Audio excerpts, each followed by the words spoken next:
When's the last time we said that? How are you?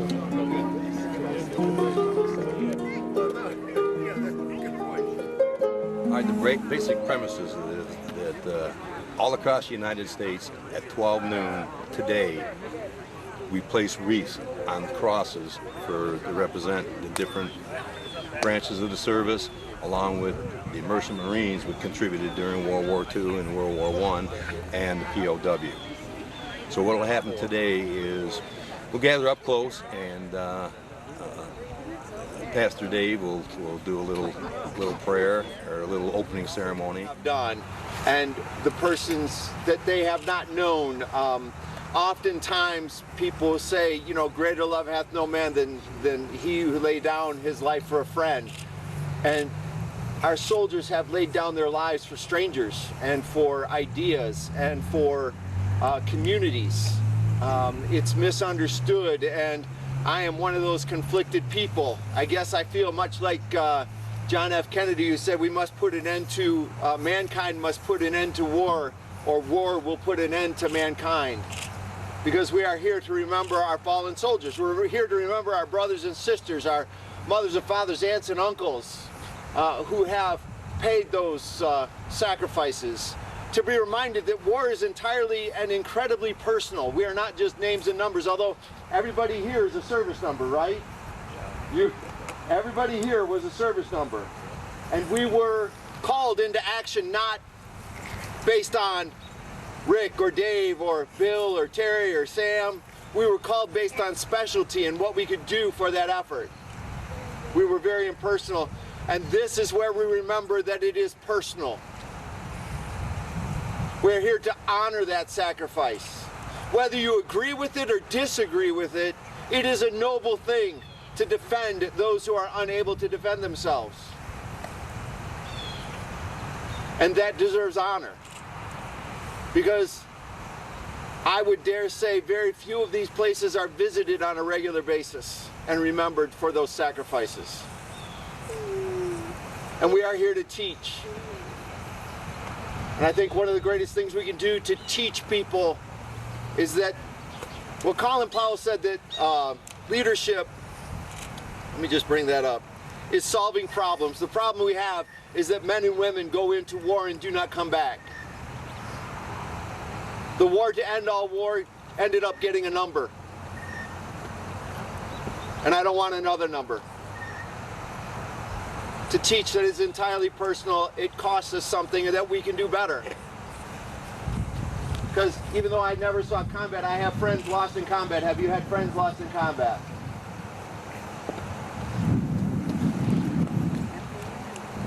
We can do better. So we remember them, we honor them, and we teach the next generation that hopefully they will do better than we've done. Thank you for letting me be a part of this. And thank you for letting me be a part of this for you. All you, sir. All right, ladies and gentlemen, please join me in a moment of silence to remember the fallen, the prisoners of war, the missing in action, and to honor those who have served and are serving in a great nation of ours.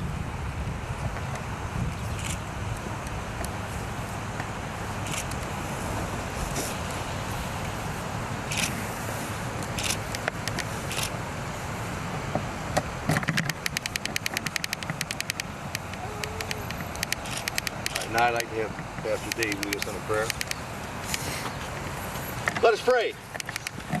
Dear God, we have come into this place that is filled with memories and broken dreams and shattered hopes, brokenhearted. As we honor our veterans, as we honor those who have given their lives, who have served, may we remember them, for we know that you remember them. May we do better.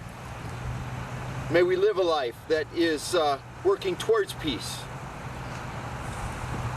And may we come to a time where we say, there is no more war.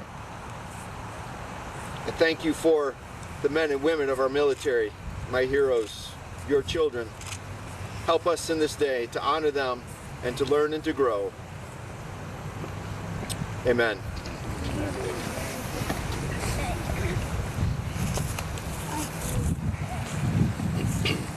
We are gathered here today at this memorial site, memorial sites all across America, to remember that we are one nation with one flag. We are all proud to be Americans that live in a free society made up of many people, many races, and from many walks of life. The freedoms we enjoy today have not come without a price. Lying here before us in all the cemeteries throughout the nation are men and women who have given their lives so that we can live in freedom and without fear from worship as we can see fit. We can raise our children to believe as we do. We can travel from one end of this great nation to the other and not have to ask permission to go. We are free to vote for whoever we feel should be in the governmental office. And we answer to no one but our own feelings. We have the right to succeed, and we have the right to fail at whichever endeavors we wish to pursue. The United States of America was founded on the ideas of freedom, justice, and equality. Our nation stands as a shining beacon of liberty and freedom to the world. We thank those who gave their lives to keep us free, and we shall not forget you. We shall remember. Today, many of you here are veterans of wars and conflicts that America has had to fight to protect the innocent and the oppressed. America has always been the first nation to stand up for the freedom of people from around the world. Many of you here today have answered that call and served your country well. We are here to say thank you, and we are honored to know you. There are many men and women serving today in all branches of the military, here at home and in places far away that most of us have never heard of. These men and women are part of the best trained, best equipped force in the world. We honor them and their families for the sacrifices they make each day to keep our country safe from terrorism, hatred, and injustice that plague the world's community. When you see a veteran or an active duty member of the armed services, take a moment to say thank you. We owe them our life, and a moment of our time is well spent. Quoting our 40th United States President, Ronald Reagan, freedom is never more than one generation away from being extinct. We didn't pass it on to our children in the bloodstream. They must be fought for, protected, and handed on to them to do the same. Or one day we will spend our sunset years telling our children and our grandchildren what it was once like in the United States, where men were free. Today we show a united front of national unity across the United States of America as we remember fallen, honor those who serve, and teach our children the value of freedom. We will now place the crosses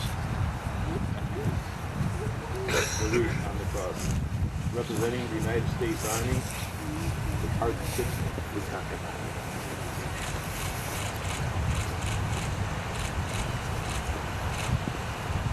Representing the United States Navy is Richard Davis.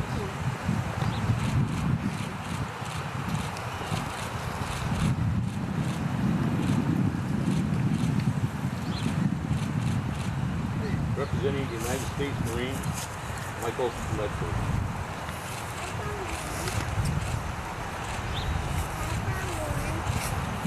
Representing the Air Force, Robert Morse.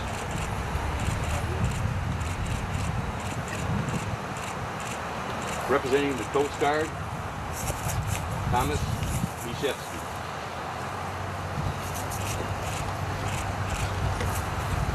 Representing the Merchant Marines, Juan Vasquez. Representing the POW MIA, Jerry Daniels. The wreaths before you represent our commitment as the United States of America to remember the fallen. We also want those holiday wreaths to symbolize our honor to those who have served and are serving in the armed forces of our great nation and their families who endure sacrifices. Every day, on behalf of our children, we want you to understand the freedoms you enjoy today have not been free, but have come at a cost that someday you may have to pay for yourself as a nation. Standing together, we can defeat terrorism, hatred, and injustice. Thanks to our veterans, we have the freedom to do just that. We could quote for, excuse me, we could quote for all of the statistics of the individuals buried around the country, but all that would have is a bunch of numbers. Instead, we ask you to take a moment to visit a gravesite, and please remember they are real Americans with families, mothers, fathers, sons and daughters, brothers and sisters, aunts and uncles. They were and are more than just a statistic. Thank you.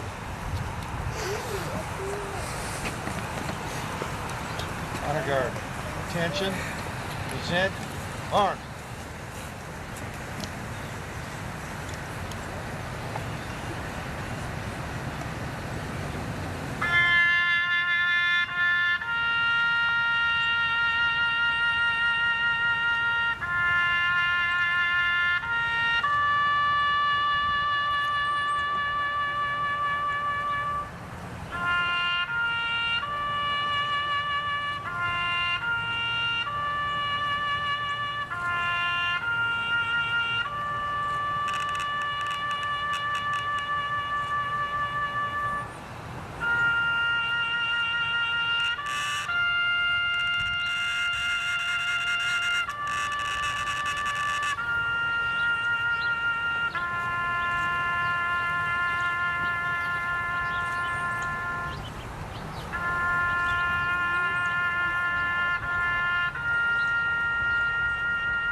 Order, arms, raised, rest. Thank you for your participation. Dismissed. Attention, all arms. This is put on every year, the same time, the same second Saturday of December.